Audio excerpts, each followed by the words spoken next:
In this question, you have to sketch the cubic function with this domain, and this is the cubic function, and you have to also show any intercepts. So this is not in factorized form, so you need to factorize it somehow, and if you're doing it without your calculator, you need to first of all find what factors go into that quadratic, and you do this by I'll call the function a polynomial and just call it p of x because this is the notation you normally use for finding the factors.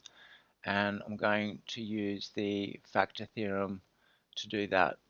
And first thing to do is look at the factors of this number, and the easiest one to start with is 1, and I'm going to try minus 1 because I know that one already goes into it.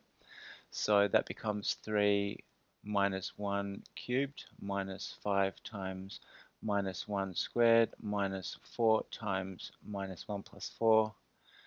Minus 1 cubed is minus 1, so 3 times minus 1 minus 5 times positive 1 plus 4 plus 4. So this is minus 3 minus 5, which is minus 8, and then plus 8, which equals 0.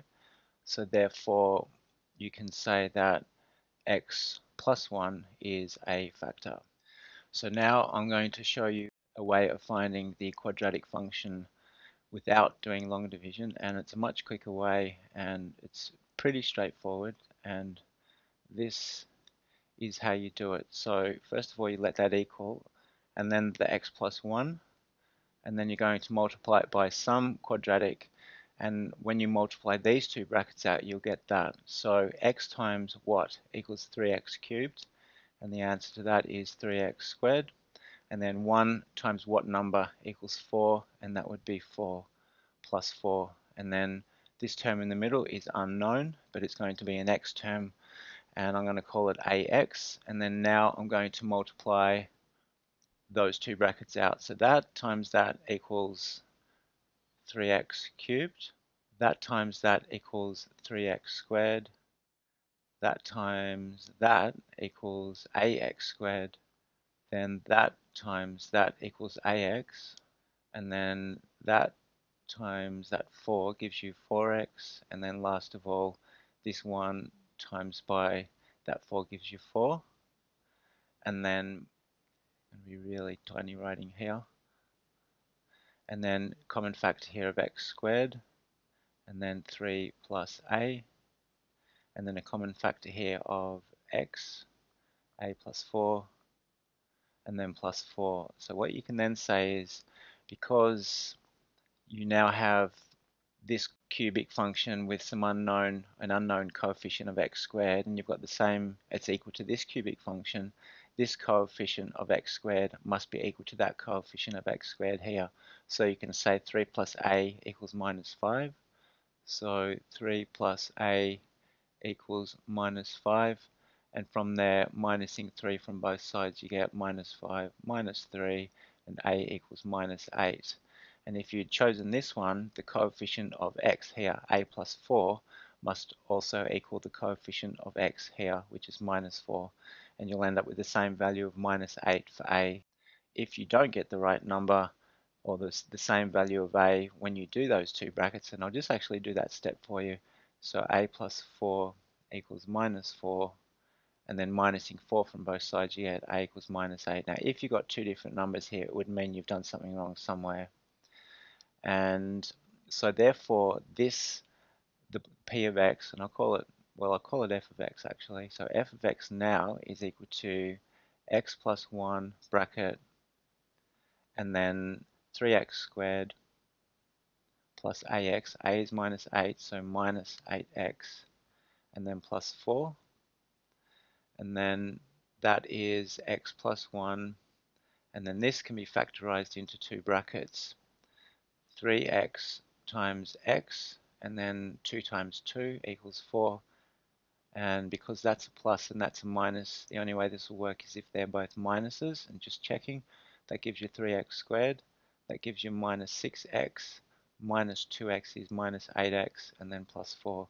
So from there, the x-intercepts straight from those brackets are minus 1, so x equals minus 1. From here you're going to get 2/3, and then from here you're going to get the value 2. So those are the x-intercepts, and now I can put them on the graph. And the other thing I want to find is the y-intercept, and when it's in expanded form it's always this number on the end, and this time it's equal to 4. And now setting up the axes, and then because this is a positive cubic, that means it's going to be doing something like that. So it's going through -1 here, 2/3 here, and 2 here. So now here's the graph with the intercepts marked in, so 2/3, and then this one was 2. And now paying attention to this domain, it goes from -2, x is -2. So if I sub in x is -2 into this cubic, so that's an f, so f of -2 equals, so 3 times -2 cubed, -5 times -2 squared, -4 times 2 is +8, and then +4, so this becomes 3 times -8, which is -24. This is -5 times +4, that's -20, and then +12. That looks like an awfully big number, negative number. So that's -44, -32. So this should be like way down here. So I'll do that. All right, that seems to be the right number there. So putting that there, you get -2 and -32. And then the other value is +2. So putting +2, you already know that that's the x-intercept here. So the graph ends at this point here. So I need to get rid of this part here and make that an open circle. So there's the point 2, 0. It's not included again because of that round bracket, and this point here, -2, -32, is included because of the square bracket. And there's the graph of the cubic function. So there's a fair bit of work here, but it's a way of doing it without a calculator, and the key thing to pay attention to really is the fact that you need to factorize this to find the intercepts, and you really need to do that before you start looking at this, because otherwise you don't know what the graph's going to do in between these two endpoints here. So that's why I did it this way, looking for my x-intercepts first and then figuring out the endpoints from there. So that's it for this lesson, and I'll see you in the next one.